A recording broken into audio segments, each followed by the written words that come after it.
Cycle তোর গুগলকে একবার search করে দেখ তো, জিলাপি বেটা ছেলে কি মেয়ে ছেলে?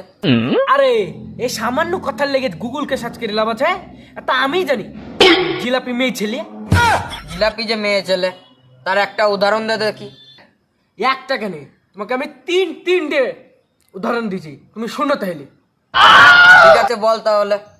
1 নম্বর হলো মেয়েরা মিষ্টি, জিলাপিও মিষ্টি। 2 নম্বর হলো জিলাপি যেমন প্যাচে প্যাচে রস, মেয়েদেরও প্যাচে প্যাচে রস। शाबाश बेटा। 3 নম্বর হলো জিলাপি যেমন সোজা হয় না, মেয়েদেরকে তুমি যতই বোঝাও যাই করো মেয়েরাও সোজা হয় না। আরে এ কথা তো আমি আগে ভেবে দেখিনি, সে কারণে তো তোকে আমি এত ভালোবাসি। না না, শুধু ভালোবাসলে হবে না, 50টা টাকা দাও, টাকা। খালি টাকা, ওঠ পালা এখান থেকে পালা।